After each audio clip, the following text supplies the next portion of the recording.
你好，我是韩国画家皮亚斯五一。我在北京工作生活，现在8年多了，时间长。我很喜欢北京。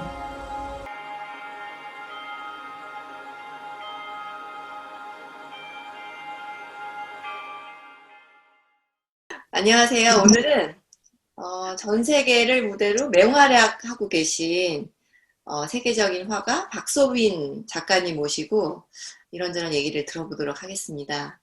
작가님, 안녕하세요. 네, 반갑습니다. 이 북경으로 정착하시게 된 계기가 어떻게 됐나요? 제가 실은 한국에서 미술 공부를 했었고요. 작가의 꿈을 키워가고 있었어요. 그리고 물론 또 국내 활동을 일찍 시작하면서 실제로는 이제 외국 활동에 어쩌면 레지던시라는 어떤 프로그램을 시작한 계기가 2007년 뉴욕에서 첫 전시를 하게 됐어요.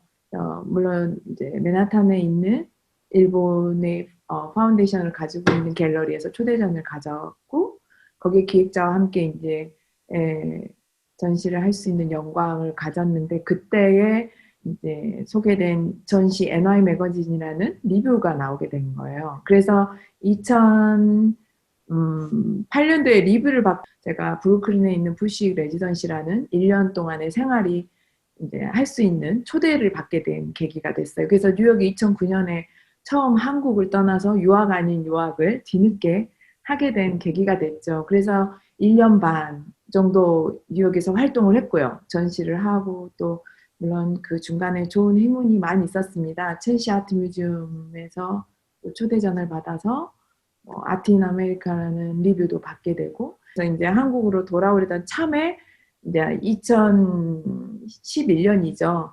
광주 시립미술관에서 현지에 북경에 레지던시를 1년이라는 이제 프로그램을 만든 거예요. 그래서 저한테 연락이 온 거예요. 제가 중국에 2011년 시작이 됐죠. 그래서 뉴욕과 중국을 같이, 그때 당시는 보먼트 레지던시랑 스튜디오를 같이 이용하던 계기가 시작이. 그래서 뉴욕과 북경이 어쩌면 같은 시점이 됐어요. 그리고 중국에서 이제 현지에서 현지 갤러리에서 이제 저를 레지던시로 5년 넘게 이제 계약이 돼서 작업실을 지원받아서 본격적인 또 중국 북경에서 작업이 또 이어졌습니다. 그래서 지금까지 벌써 한국 떠나서 활동한 지가 11년이 넘는 것 같아요. 같은 아시아권이긴 하지만 뭐 언어적으로, 문화적으로 불편한 점은 없으신지, 또 중국인들한테만 발견되는 특징이 있다면 뭘까? 네, 그런 것 좀 여쭤보고 싶어요. 저는 2011년에 이제 일단은 북경에서 본격적으로 작업이 시작되면서 놀랬어요. 그러니까 우리가 공통적인 게 많다고 생각을 했어요. 그런데 일단 생활 문화, 시대적인 이제 뭐 근현대에 와서 어쩌면, 그리고 과거에 문화적인 거, 역사적인 것도 봤을 때 굉장히 큰 차이를 느꼈어요. 3년, 4년, 5년이 지나가니까 실제로 친구라는 것보다는 아주 더 치열하게 외국인들에 대한 시간과 그 사람을 지켜보고 어떤 그 진정한 친구라는 개념에서는 많은 시간이 필요하다는 걸 느꼈어요. 더 많은 시간. 8년이라는 시간 넘게 중국에 있으면서 실제로 이제야 친구가 될 수 있는 작가, 뭐 큐레이터 이런 이제 좀 친구가 생기는구나라는. 그래서 정통과 이 가장 현대가 있는 게 이제 중국이라고 제가 보거든요. 네. 올드한 역사, 정말 아주 정통적인 미술과 아주 새로운 그 현대적인 미술 문화가 지금 같이 공존돼 있어요. 근데 그 가치를, 정통적인 거에 대한 것을 굉장히 아직도 존중을 하고 있어요. 그래서 실은 만남에 있어서도 그러고 뭐를 하나를 만들어가는 과정에서도 제가 봤을 때는 천천히인 것 같아요. 만디알이라는 것이 만만이라는, 그러니까 우리는 콰이콰이라고 하지만 중국의 문화를 굳이 딱 정리하자면 만만이에요. 그럼 그런 점이 혹시 작가님 그 작품 활동을 하시는데 영향을 미쳤거나 그런 부분이 있나요?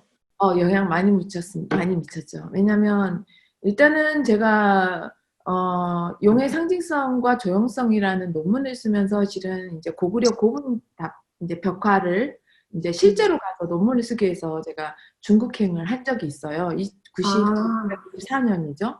그런데 그때 다녀오면서 중국을 좀 공부를, 동양에 대한 역사, 거기에 대한 베이스가 중국이다라는 걸 알게 됐어요. 그래서 이제 이번 그러니까 11년에 이제 레지던시 짧은 시간, 좀 늦어진 시간이죠. 그때 가서 배운 거는 일단 용이라는 문화에 대한 역사가 워낙 히스토리가 많고 전설이 많다 보니까 용의 상징 황제의 문화로, 그래서 이제 일단 거기에서 신나는 게 있어서 제 작업의 소재, 용이라는 어떤 스토리, 그리고 역사, 문화, 형태, 조형, 이거는 이제 저의 하나의 재료가 되는 거죠. 오브제.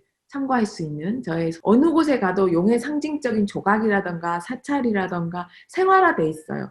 그러다 보니까 제가 공부한 거에 대한 작업의 베이스에 더 많은 상상력, 그러니까 하나의 매개체가 될 수 있는, 중국에 있으면서 더 자유로운 작업을 제가 할 수 있었던 건 사실이에요. 북경에서 작업을 하면서 저의 사고에 대해서 더 한 단계 더 치열한 작가에 대한 정신세계, 그래서 작가에 대한 나만의 박소빈다움이 무언가라는 걸 찾아가는 시간이 됐어요.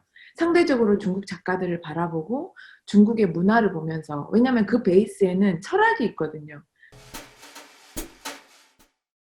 제일 저에게 외국 작가로서 저에게 필요한 거는 이제 시장이겠죠. 국제적인 시장. 어떤 작품을 좋아하는 어떤 컬렉터나 또 거기에 대한 어떤 큐레이팅 하는 과정, 큐레이터라든가, 그리고 나라 자체의 이제 국가적인 입장에서 문화나 어떤 영화, 이제 미술도 포함이 돼 있고요. 그래서 분명 지원하는 부분이 많이 있어요. 그러다 보니까 제가 이제 매력을 느낄 수밖에 없는 거죠. 중국 시장이 어마어마하다는 걸 처음 경험한 게, VIP 오프닝 때 한 분이 작품을 5점을 사셨어요. 5점을. 한 분이 다 5점을 한꺼번에. 근데 한국에서는 어떤 기관에서 쓰여지는 돈이겠죠. 예를 들어서 미술품을 산다던가 아니면 문화에 지원을 한다라던가. 그런데 이제 그때에 제가 조금 놀랐던 거는 여러 VIP 중에 그런 분들이 많았다는 거죠. 개인이 5점을 사서, 그것도 뒤 재미있는 얘기는 현금으로. 그래서 이제 저희 갤러리에 연락을 받은 게, 제 작품을 이제 소장하신 분이 나중에 알게 된 거죠. 이것도 한참 뒤에. 제 작품만 소장이 된 게 아니라 누구누구의 몇 점을 어떻게 현금으로 사시는지. 약간 작품이 굉장히 큰 대작들인데 그렇게 큰 작품들을 다 연필로 드로잉 하시는 거잖아요. 완성하는 연필이 몇 개나 들까?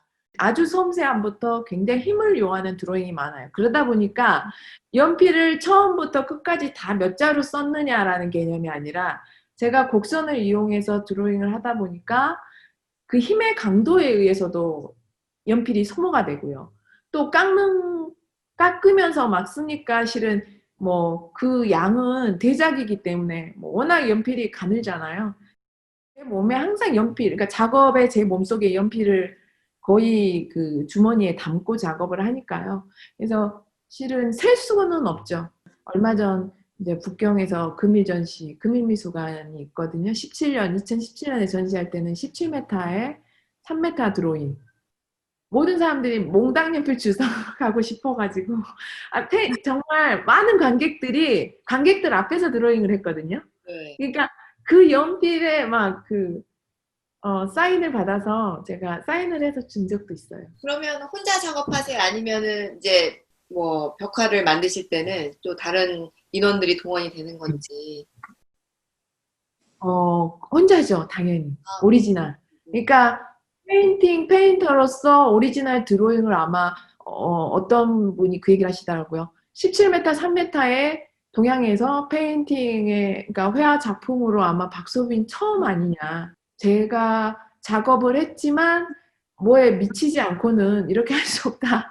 그러니까 그린 동안 미쳤구나. 그 생각을.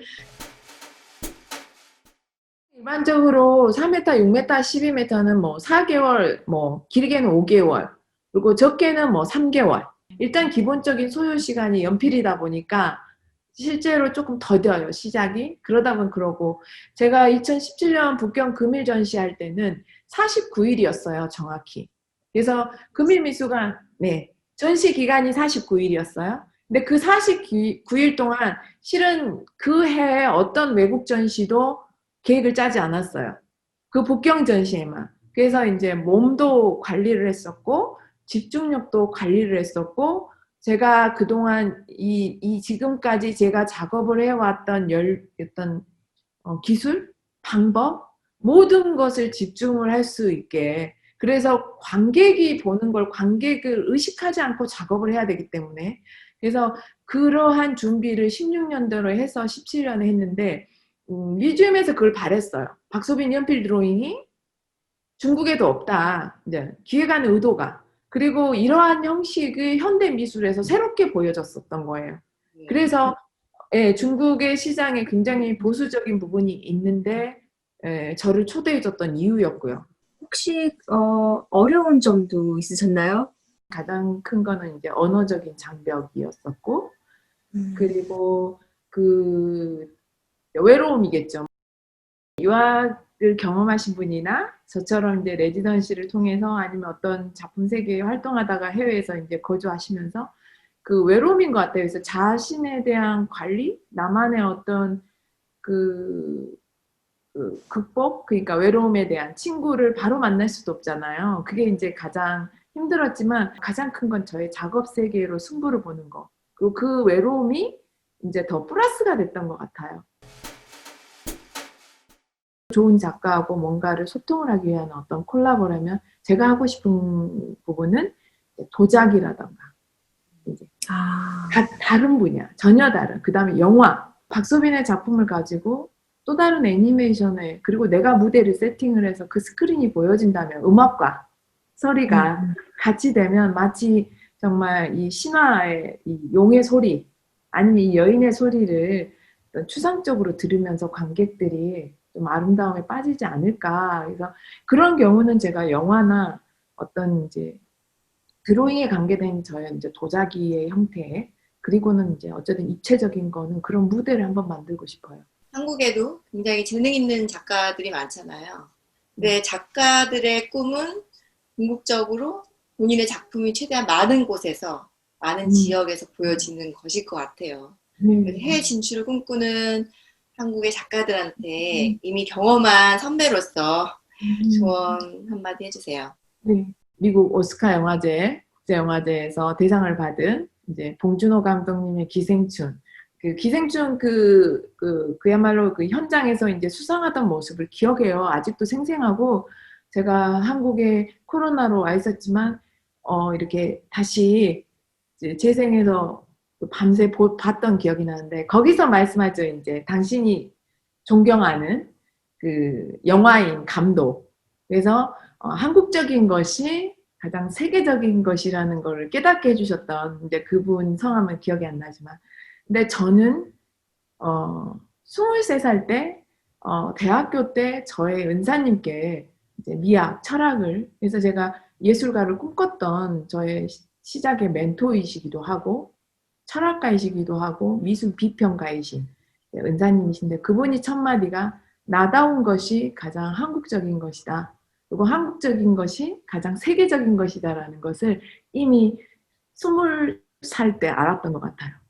그 철학을 우리 젊은 작가분들이 세계에 나갈 수 있는 가장 기본은 우리 한국에서 본인다운 자신의 세계, 자신의 어떤 근본적인 어떤 것들, 그리고 절실함들, 그리고 예술로 어떤 작품으로 승화시키는 과정에서 본인들이 가장 절실함이 있을 거예요. 그러니까 가장 솔직함이겠죠.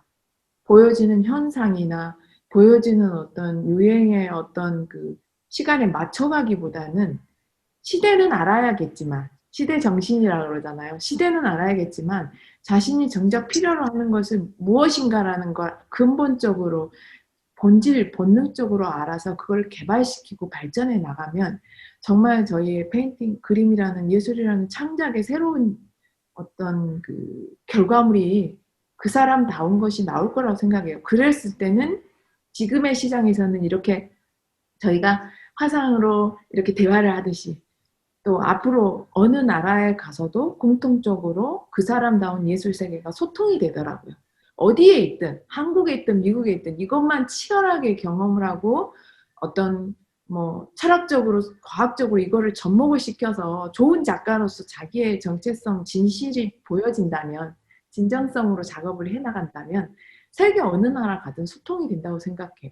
많은 후배님들 뭐 많은 작가분들 했을 때 어디에 있든 이러한 자신의 정체성과 작업 방향을 흔들리지 않고 찾아간다면 아마 뭐 어디 가도 우리 한국 작가로서 최고가 되지 않을까 그 생각은 합니다. 박소빈 작가님의 그 감동적인 라이프 스토리, 그 여정을 듣고 또 멋있는 작품도 같이 보면서 오늘 정말 뜻깊은 인터뷰였던 것 같아요. 가장 나다운 것이 세계적인 것이다. 그런 교훈은 저희도 항상 기억하고 실천하도록 하겠습니다. 박서빈 작가님 오늘 너무 좋은 말씀 많이 해주셔서 감사하고요. 정말 중간중간에 정말 제가 너무너무 많이 와닿는 말씀이 있었어요. 다음번에는 저희가 박서빈 작가님 전시회에서 실제로 만날 수 있는 기회가 왔으면 좋겠습니다. 영광입니다. 너무 좋습니다.